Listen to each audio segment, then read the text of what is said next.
देखिए, भारतीय जनता पार्टी हर चुनाव को गंभीरता से लेती है और गंभीरता से चुनाव लड़ती है। हर चुनाव को चुनौती के रूप में हम लेते हैं और इसलिए केंद्रीय नेतृत्व ने इस बार चुनाव से पहले, चुनाव की घोषणा से पहले प्रत्याशी घोषित करने का तय किया ताकि हमारे प्रत्याशियों को अधिक समय मिल सके जनता के बीच जाने का, जनता से आशीर्वाद लेने का, चुनाव प्रचार का। और इसलिए पार्टी ने ये पहले प्रत्याशी घोषित किया है। निश्चित रूप से जो सूची जारी हुई है उसमें एक तरफ जहां युवाओं को पर्याप्त स्थान मिला है, महिलाओं को पर्याप्त स्थान मिला है, वहीं अनुभवी और दिग्गज नेताओं को भी इस सूची में स्थान मिला है। निश्चित रूप से इन प्रत्याशियों को जनता का आशीर्वाद मिलेगा और छत्तीसगढ़ में कमल खिलने का मार्ग प्रशस्त होगा। आज भारतीय जनता पार्टी ने 21 सीटों की घोषणा की है। 21 सीटों में 9 सीटें SC/ST के लिए रिजर्व हैं और 10 रिजर्व प्रत्याशियों को 9 सीटों में टिकट दी है। 10 सीटों में टिकट 10 प्रत्याशी बनाए हैं।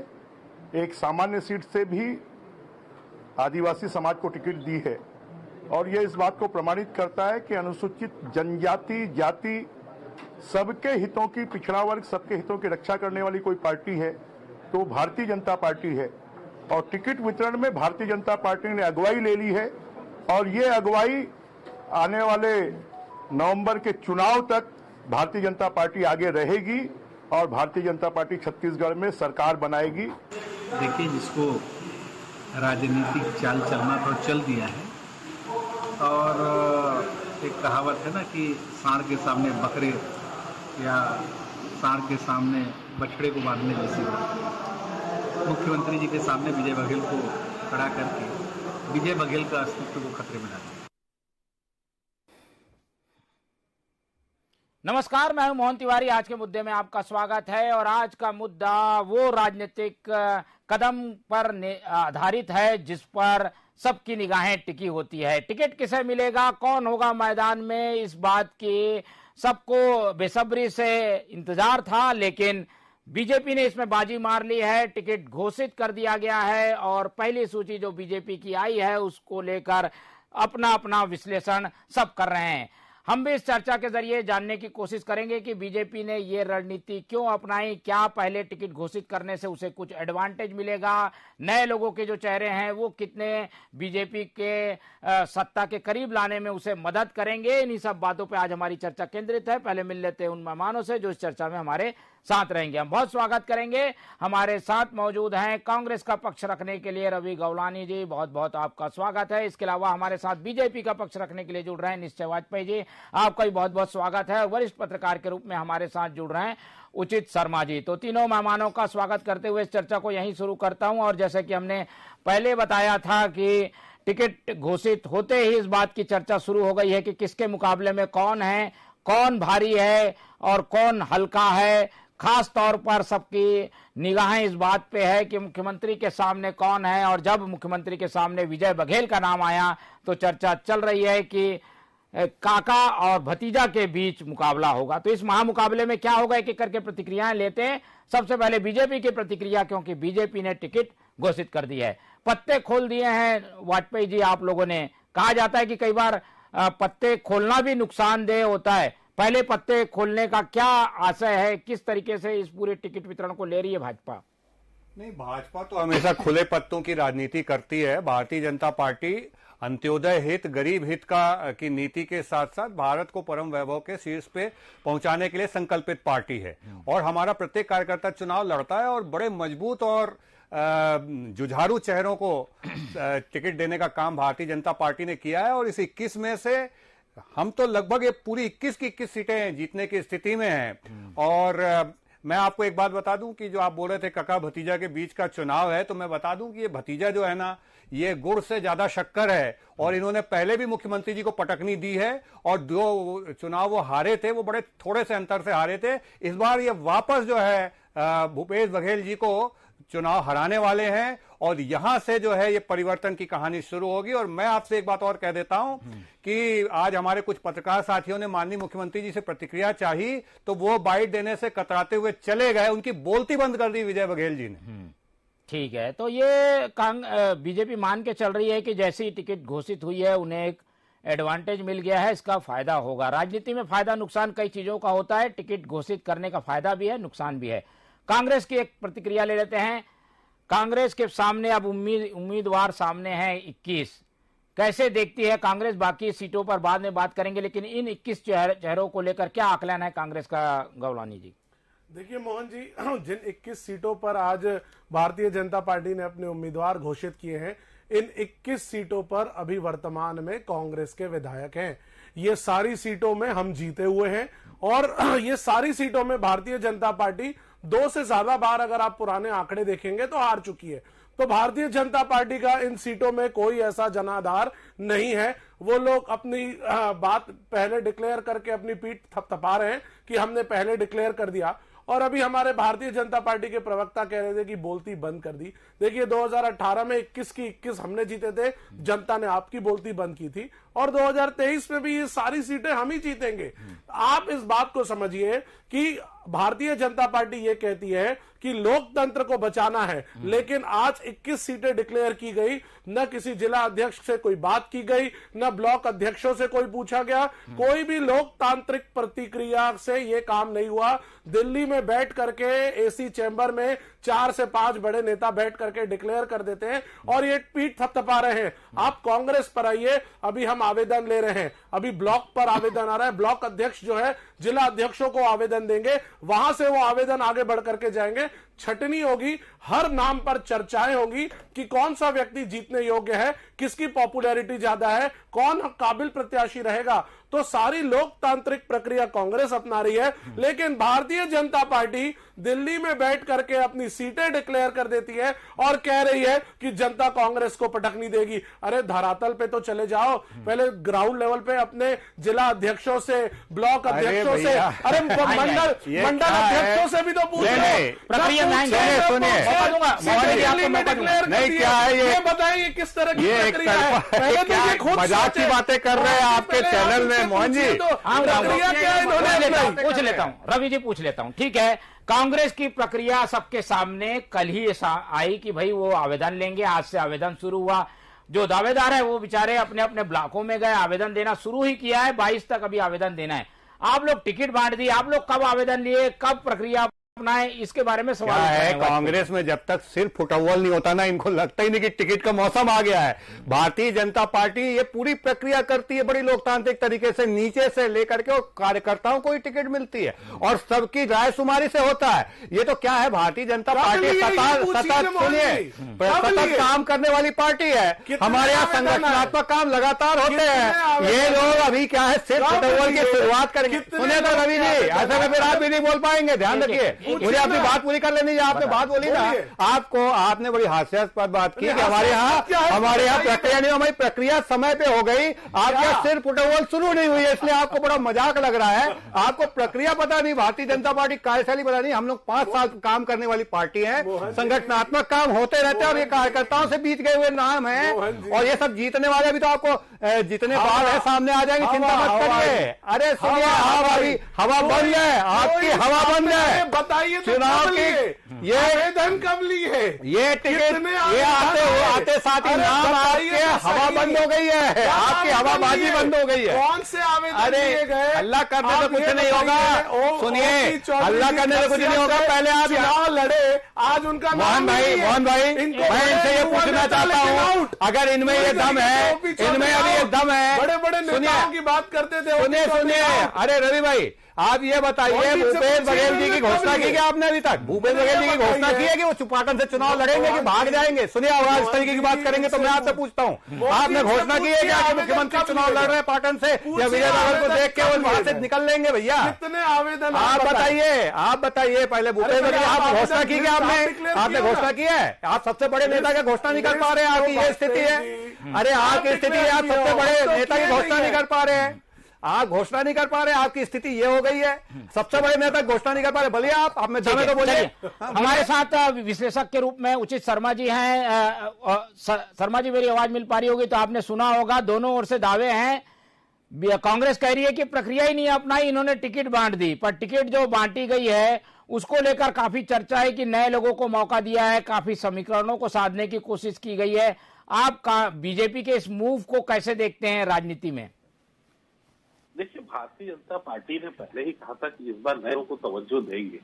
भारतीय जनता पार्टी ये भी संभव है कि 90 सीट में से 50 नए चेहरों को तवज्जो देने के वो प्रयास करेगी, और एक सर्व विदित भी था और जो जानकार जानते हैं उन्हें मालूम भी था, वो अपने तय समय पर चल रहे। हकीकत ये है कि एक फार्मूले के तहत ये किया गया है। अब ABCD फार्मूला आप जानते ही हैं, आप सब पत्रकार बंधु इस चीजों से ज्यादा कि A सीट इनकी वो है जिससे वो सशक्त है, B सीट वो है कभी भाजपा कभी कांग्रेस है, C सीट वो है कि जो इन लोग आते हैं, D सीट वो जो है जो इन लोग कभी आए नहीं है, D सीट जैसे पाली थानाकार, मरवाही, सीतापुर, कोंटा, करसिया, ये 5 सीट में आज तक भारतीय जनता पार्टी आई नहीं। अभी नई स्ट्रेटेजी नई आइडियोलॉजी के साथ अमित शाह जी उतरे हैं, और वो चुनाव की डेट के पहले अपने कैंडिडेट की लिस्ट जारी करना, ये एक एग्रेसिव स्टेप तो राजनीति में नजर आता है। मोहन जी, इस बात को नकारा नहीं जा सकता, ये सोची समझी रणनीतिक के तहत जाता है।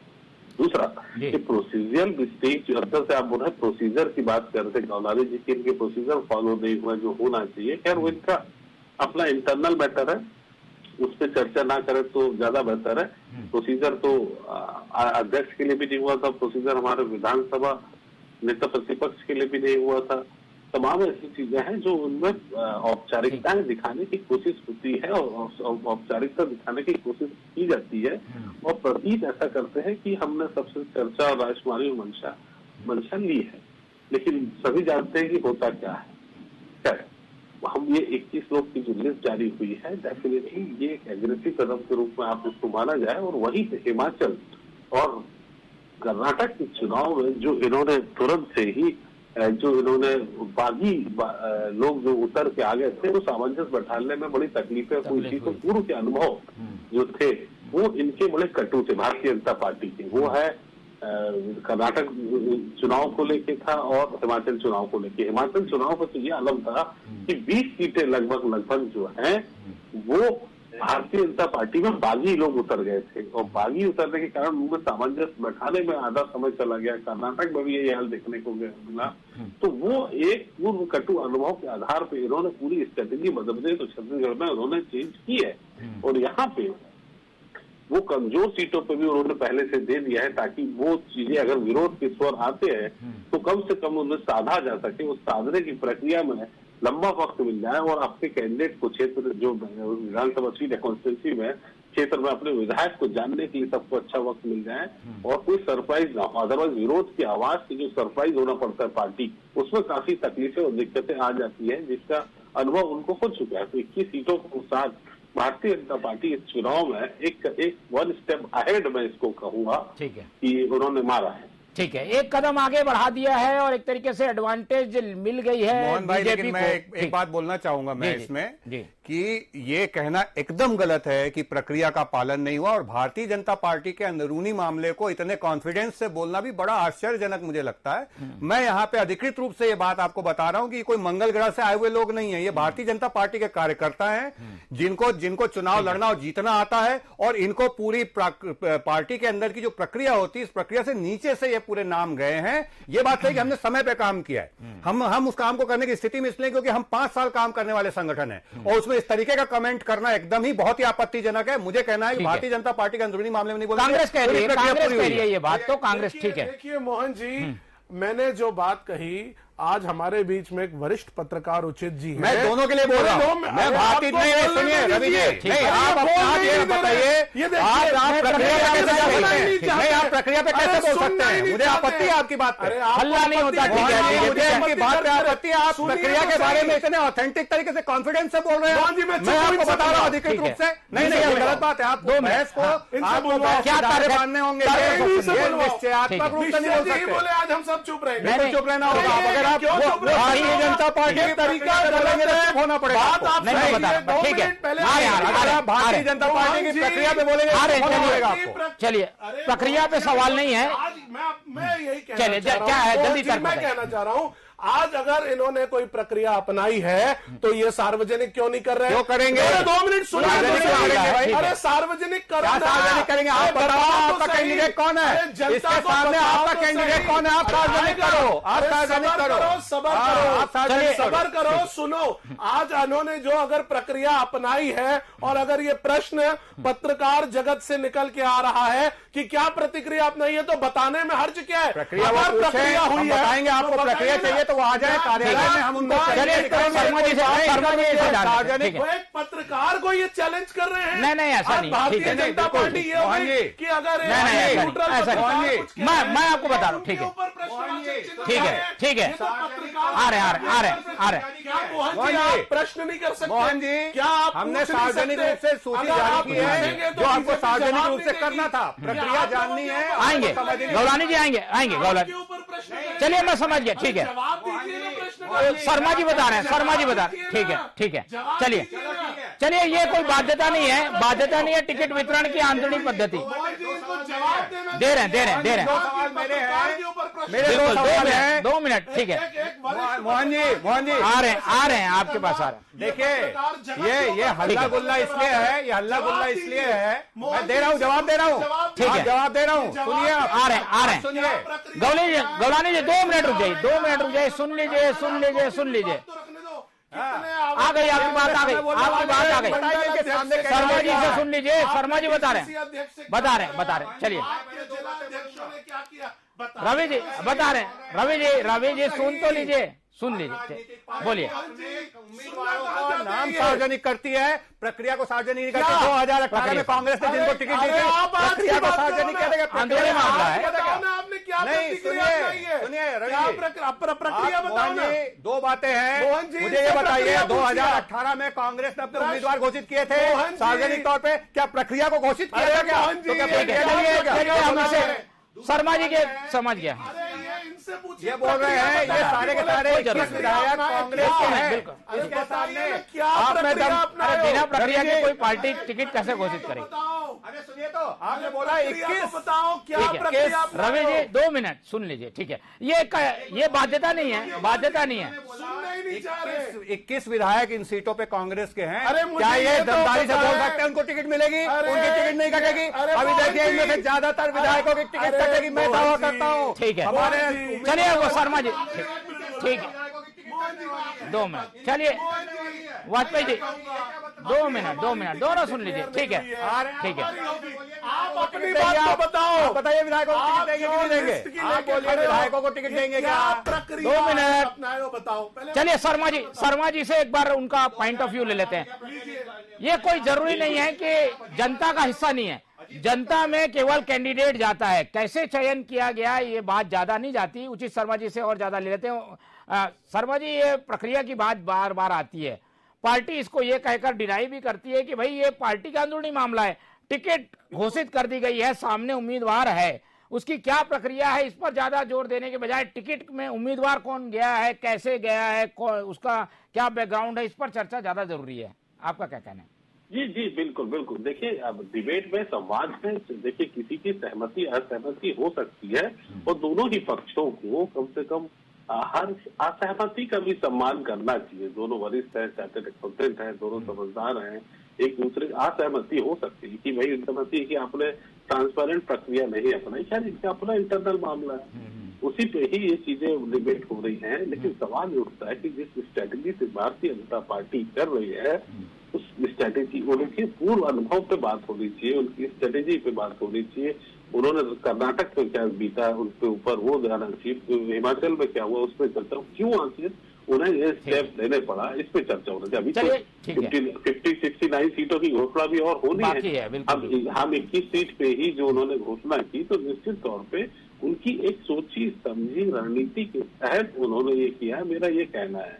और ये राजनीति में चलिए सवाल है, हमारे इस पूरे बिल्कुल वही रिपीटेशन होगा। मैं इस पे आ रहा था कि अब टिकट वितरण हो गई, उसमें जो एक महत्वपूर्ण सीट है उसका उम्मीदवार भी बीजेपी ने घोषित कर दिया, वो है मुख्यमंत्री की सीट। इस पर आते हैं और मुकाबला काका भतीजा का भी होने जा रहा है। एक एक करके टिप्पणी लेते हैं। कांग्रेस से पहले कांग्रेस इसे कितना चैलेंजिंग लेती है कि विजय बघेल जो एक बार चुनाव लड़ चुके हैं, वो उन्होंने हराया भी है, लेकिन अब परिस्थितियां दूसरी है, लेकिन उनको उम्मीदवार बनाना कितना बड़ा चैलेंज है कांग्रेस के लिए? देखिए, बीजेपी किसको उम्मीदवार बना रही है ये उनका डिसीजन है, लेकिन कोई भी प्रकार का चैलेंज नहीं है। पाटन सीट में माननीय मुख्यमंत्री जी पहले भी जीते हैं और इस बार पिछले जितने मतों से जीते थे उससे डबल मार्जिन से ज्यादा जीत रहे हैं। आज माननीय मुख्यमंत्री जी सिर्फ पाटन क्षेत्र के नहीं है, पूरे प्रदेश के मुखिया है, पूरे प्रदेश की जनता के लिए उन्होंने काम किया है और ये तो गर्व है, ये तो पाटन की जनता के लिए है कि आज वहां से विधायक बनने के बाद वो माननीय मुख्यमंत्री बने हैं। तो हम इसको किसी भी प्रकार का चैलेंज नहीं मानते। बीजेपी जिसको टिकट देना चाहती है वो उसका प्रेरोगेटिव था और आज विजय बघेल जी आए हैं, वो भी हारेंगे। दूसरा, अगर इनका कोई प्रत्याशी रहता वो भी हारता। भूपेश है तो भरोसा है, भूपेश बघेल जी के सामने कोई भी नहीं टिक सकता, ये जिसको खड़ा करना चाहे खड़ा कर दे। ठीक है, चलिए, भूपेश है तो भरोसा है का नारा कांग्रेस दे रही है, बीजेपी क्या दे रही है? विजय है तो विजय है। विजय है तो पहले भी विजय हुई है और इस बार भी विजय होगी। इनके बोल से अहंकार की बू आ रही है, ये जनता की अदालत है। ये देखिए, दोनों बार यही बोलेंगे, देख लीजिए, खुल गई ना पोल, जहां पोल खुलती है। विजय बघेल जी ने पहले भी हराया है। अरे ये देखिए, ये चाहिए कांग्रेस की, कांग्रेस अब यही करने वाली है।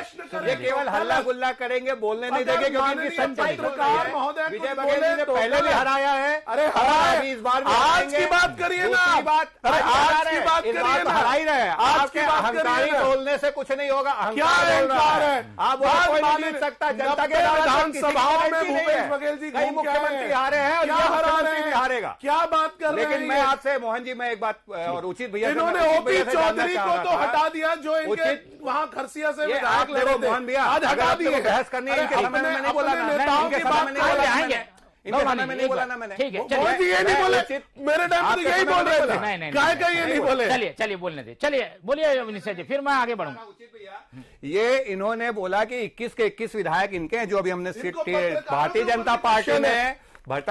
जनता पार्टी ने जो अभी टिकट घोषित किए, उम्मीदवार घोषित किए हैं, इन सभी सीटों पे विधायक जो हैं वो कांग्रेस के हैं। मैं ये इनसे पूछ रहा था, अपने बीच में हल्ला गुल्ला में इन्होंने दबा दी कि भैया आप ये बताइए, हल्ला आप किए, शुरुआत आप से पूछ रहा हूँ, ये 21 विधायकों को टिकट मिलेगी भैया या इन विधायकों की टिकट कटेगी? मुझे तो पूरी उम्मीद है, पहले भारतीय जनता पार्टी की लिस्ट देख के इन विधायकों की टिकट खतरे में है, ज्यादातर विधायकों। दोनों के जवाब आ गए हैं काका भतीजा के लड़ाई के। उचित शर्मा जी से, ठीक है, ठीक है, चलिए एंगल में आ गए हैं, हम एंगल में आ गए हैं। चलिए शर्मा जी से, शर्मा जी, ठीक है, ठीक है, ठीक है। शर्मा जी, कितना रोचक मुकाबला देखने को मिलेगा? इन 21 उम्मीदवारों को दरकिनार कर भी दें तो पाटन में क्या स्थितियां देखते हैं? मुख्यमंत्री का नाम जो होता है वो काफी बड़ा होता है और आज तक हमारे छत्तीसगढ़ में मुख्यमंत्री जो है जीतते ही आया है। अब जब ये कड़ा मुकाबला होगा, सांसद को उतारना पड़ा है, यानी एक सांसद ही छोड़कर विधायक के चुनाव लड़ेंगे विजय बघेल, कितना रोचक मुकाबला देखते हैं वहाँ? मोहन जी, ये सोची समझी रणनीति है भारतीय जनता पार्टी की। पहले से तय था कि विजय जी चुनाव लड़ेंगे भूपेश बघेल के खिलाफ। जो ये बात तय थी तो एक सोची समझी रणनीति के तहत उन्होंने उतारा गया है। इसके पहले भी वो डिफीट करा चुके हैं भूपेश बघेल जी को। बहुत सारे किंतु परंतु होते हैं, मुख्यमंत्री कभी हारते नहीं, ये बात तय है। मुख्यमंत्री को एक उनके पाटन क्षेत्र में बांधने की भारतीय जनता पार्टी की एक कोशिश है कि मुख्यमंत्री जो अपने स्टार प्रचारक पूरे छत्तीसगढ़ में रहते हैं उनको एक जगह पे बांधने की, साधने की कोशिश रहेगी। ये एक भारतीय जनता पार्टी का प्रयास है। दूसरा जो सवाल था कि 21 सीटों में जो है, तो डेफिनेटली कांग्रेस पार्टी के जो नए उम्मीदवार हैं उनके रिजल्ट बहुत अच्छे नहीं रहे हैं। जो सर्वे में निकल के आ रहा है या जो भेंट मुलाकात मुझे निकल के आया है और जो हमारी थोड़ी सी समझ है, उसमें जो नए प्रतिभावान विधायक रहे हैं उनके रिजल्ट जो है ना काफी अच्छे देखे नहीं गए हैं। तो ये ऐसे बिल्कुल नकारा नहीं जा सकता कि नए जितने भी चेहरे लाए जा सकते हैं और जो पहली बार चुनाव जीत के उनका परफॉर्मेंस उतना बेहतर नहीं रहा जितनी उम्मीद की जा सकती है। तो ज्यादातर जिनकी टिकट कटेगी उसमें ज्यादातर पहली बार के विधायक रहेंगे, बात तय है। ठीक है, तो ये 21 जगह जहां पर कांग्रेस के विधायक हैं, बीजेपी ने उम्मीदवार उतार दिया है और उन उम्मीदवारों का आकलन हमने करके जानने की कोशिश की कि किस तरीके का मुकाबला होगा, लेकिन रोचक मुकाबला हमें पाटन में देखने को मिलेगा, जहां मुख्यमंत्री को बांधने की कोशिश बीजेपी ने की है। कितनी सफल होगी इस पर अभी संशय है, ये समय बताएगा। लेकिन टिकट वितरण के इस गेम में बीजेपी को एक एडवांटेज मिल गया है, उसने टिकट घोषित कर दी है। आने वाले दिनों में और टिकट आएगी।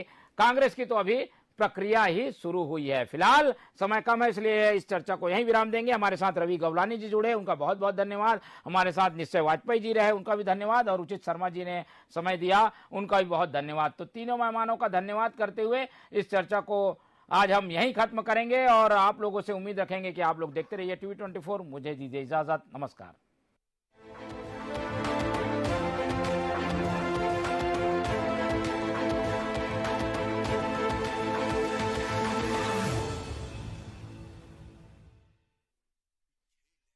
शह और मात का, घात और प्रतिघात का, राजनीति के खेल में कौन है राजा, कौन है प्यादा, कहां टूटी है संयम की मर्यादा, जनता में कौन लोकप्रिय है ज्यादा, बताएंगे सच पूरा कभी नहीं आधा, अपने दर्शकों से हमारा है ये वादा। टीवी 24।